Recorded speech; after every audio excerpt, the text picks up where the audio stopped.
Ellos querían era dejar el pueblo en oscuras, sí lo lograron porque la dejaron en oscuras. Ay, Dios mío, yo decía, Dios mío santísimo, van a empezar a tirar las bombas para matar a la gente y nos van a matar a nosotros también. Me decían que sinceramente, haga de cuenta que usted está en la cama y está sintiendo ahí mismo. Eso se sentía, eso se sintió en toda parte de pradera. Y eso fue un infierno porque eso se oía durísimo. Cuando por ahí yo vi eso con... bla, bla, bla, bla, bla, y que se iluminó. Me cuenta cuando hay como un castillo que oye la pólvora, pero se iluminó todo el pueblo como si hubiera candela. Era la cantidad, eso fue terrible. Bueno, esos fueron momentos de zozobra que en algún momento incluso la comunicación con las autoridades de policía, las autoridades del ejército, se tornó muy difícil.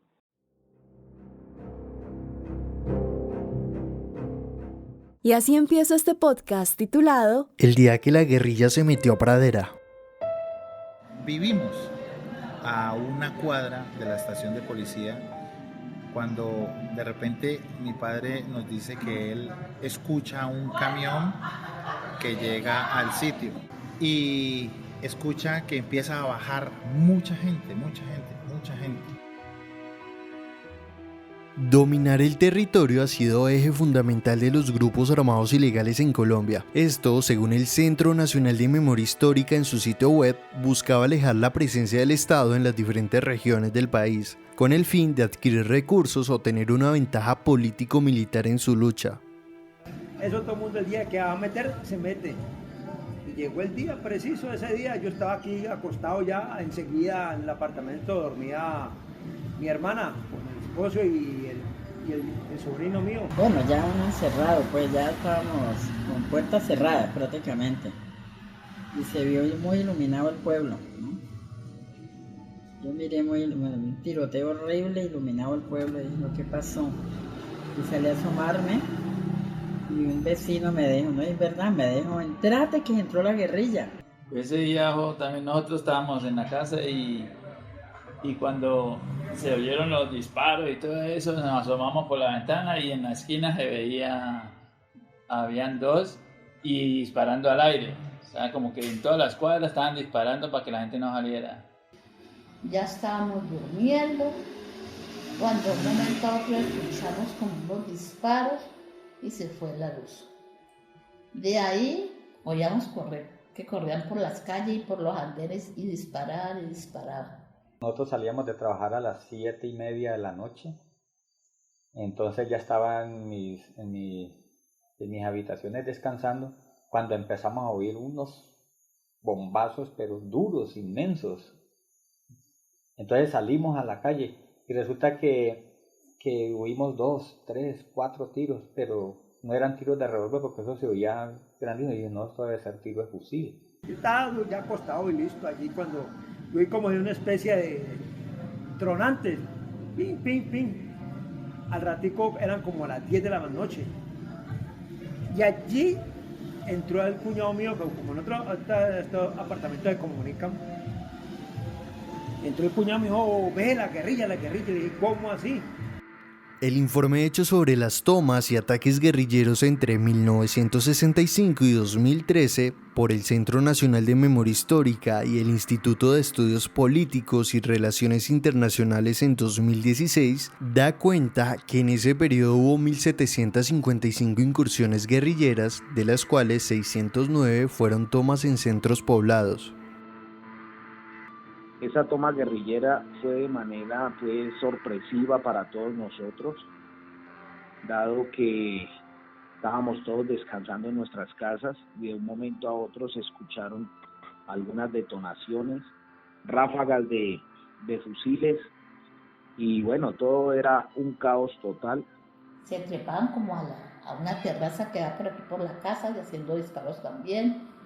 Se escuchaban explosiones, pero ya las explosiones eran por allá por los lados como del parque porque escuchaban en la parte de arriba.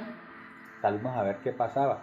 Pues ahí mismo hicieron tiros al aire, eran ellos mismos que ya estaban regados en el pueblo en un plan bien concebido porque se tomaron el pueblo, pero por los 4 puntos cardinales, es decir, o sea, no había opción de que llegara refuerzo, de que llegara ningún apoyo del ejército por ningún lado, porque por todos los 4 puntos cardinales del pueblo allí se ubicaron. Claro, ya andaban correteando por todo el pueblo. Ellos tuvieron que haberse bajado por acá, porque ellos corretearon por todo el pueblo. El tema es que ellos venían prácticamente por un botín o por un dinero que se había manifestado, estaba o en el Banco Agrario, o en ese entonces la Caja Agraria, o en Bancolombia, de acá del municipio de Pradera. Que la intención de ellos era que, como en esa época estaba de alcalde César Augusto Lemos, y habían sacado una cantidad de gente, entonces iban a pagarlos, a indemnizarlos, y decían que en este banco habían como 4.000 millones de pesos. Eso era una plata que habían consignado al Banco Agrario. Yo no me acuerdo si era el Banco Agrario, una plata que iban a consignar a los profesores y que ahora la verdad no pudieron robarse eso. Yo no sé qué pasó, porque eso lo habían consignado en Palmira. Dice que la guerrilla siempre va detrás de plata, de todo lo que a ellos les gusta. Y resulta que, como dice, fueron por la neta, salieron trasquilados, no te van con nada.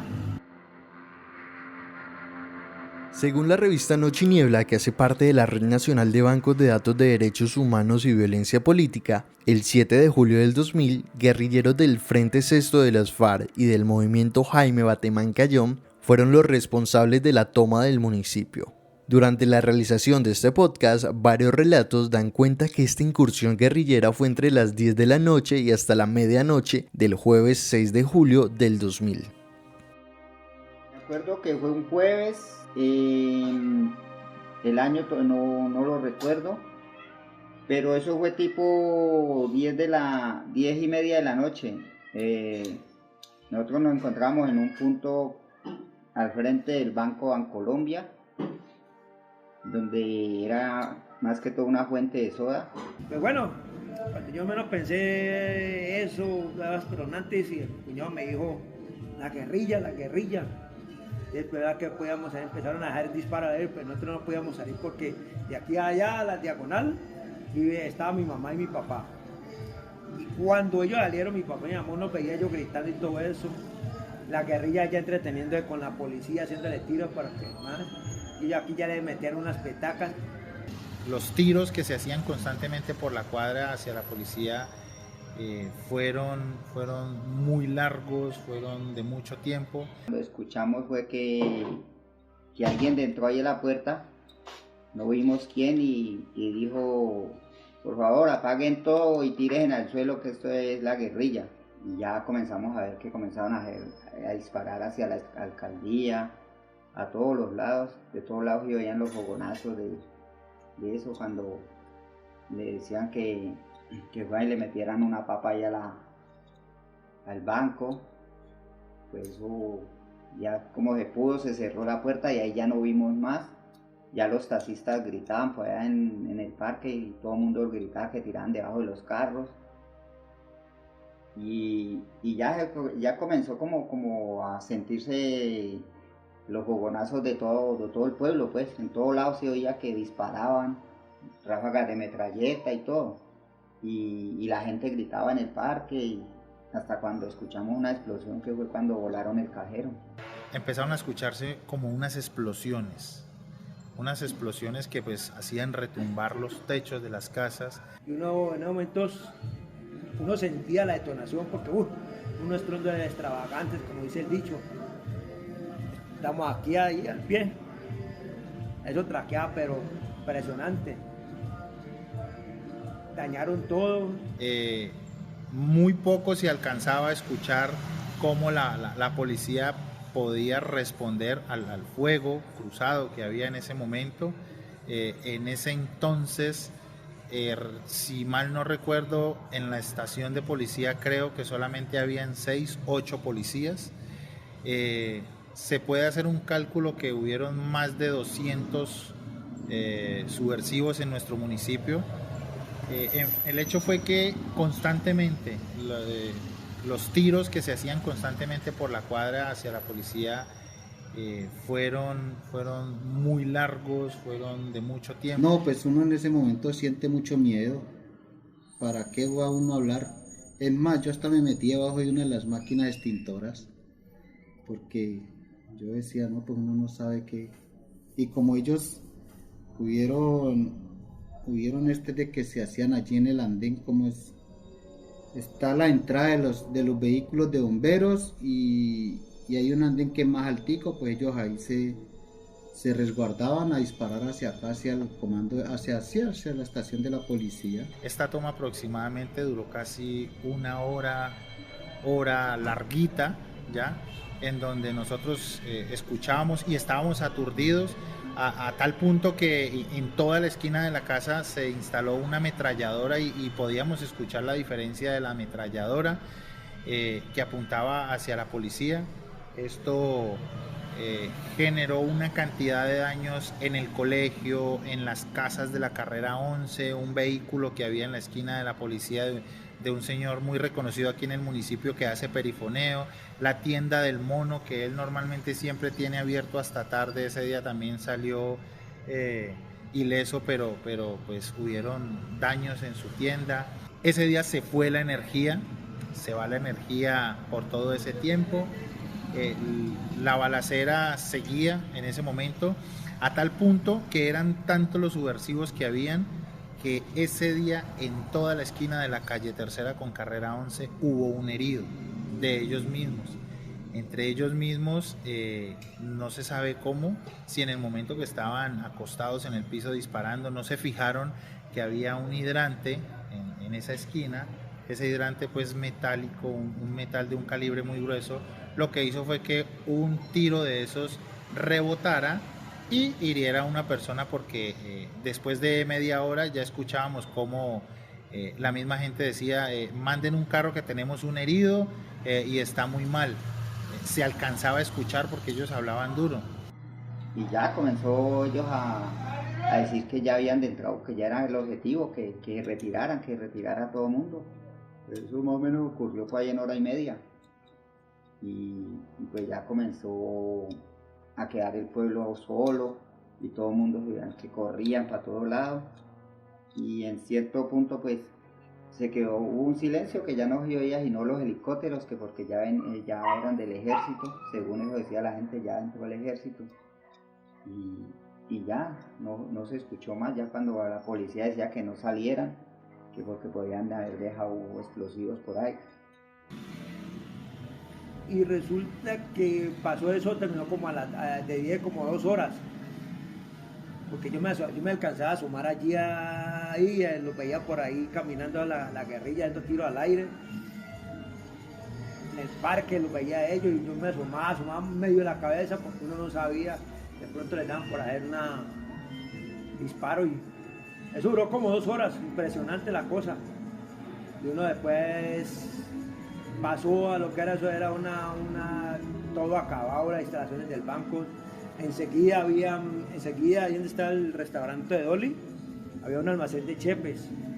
Y enseguida donde estaba ahora lo de Mercapava, lo del pollo, era especie como de bodegas del almacén. Nosotros teníamos una ferretería. Nosotros después de media hora, 40 minutos que había pasado todo esto, pues efectivamente miramos desde la puerta que había pasado y se podía ver en ese momento un campo, como si hubiese sido un campo de guerra.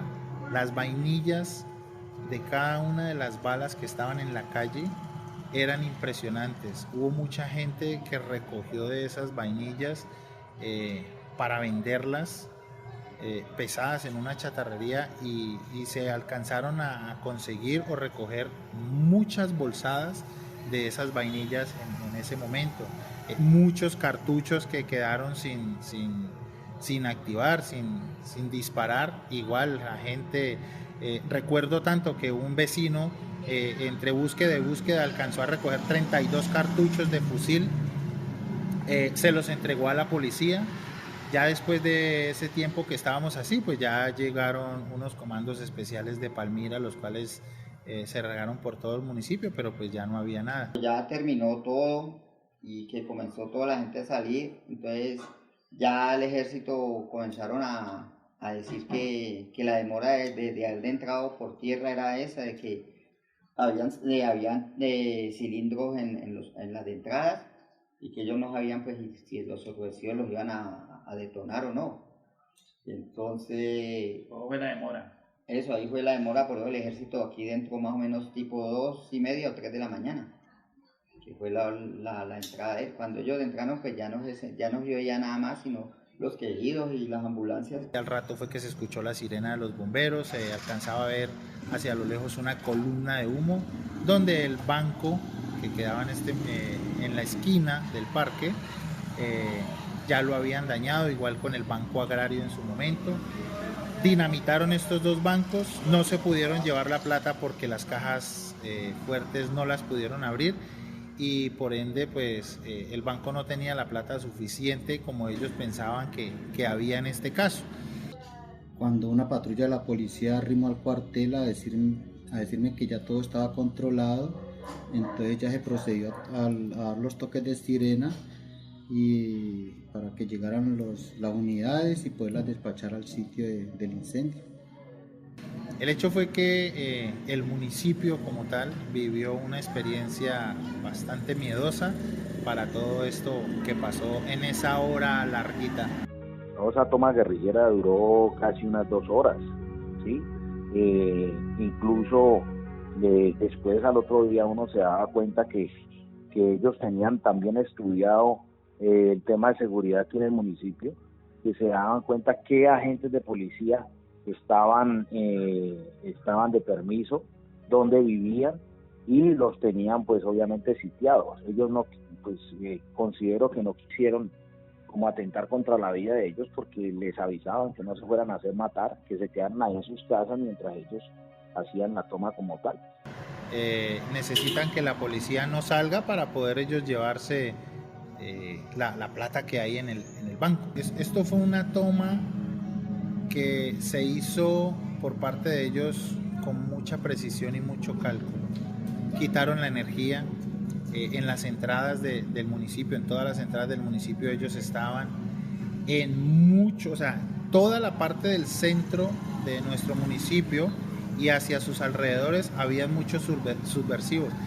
En conversaciones con el alcalde de ese momento, César Augusto Lemos, los guerrilleros habían planeado la toma con total precisión, pues conocían el lugar de residencia de los policías. En total hubo 2 personas heridas, una mujer que se encontraba cerca de la estación de policía y un hombre integrante a estos grupos armados. Sobre el dinero, Lemos aclaró que este era producto de un plan de ajustes de la alcaldía que fue desembolsado días antes en bancos de Palmira por motivos de seguridad.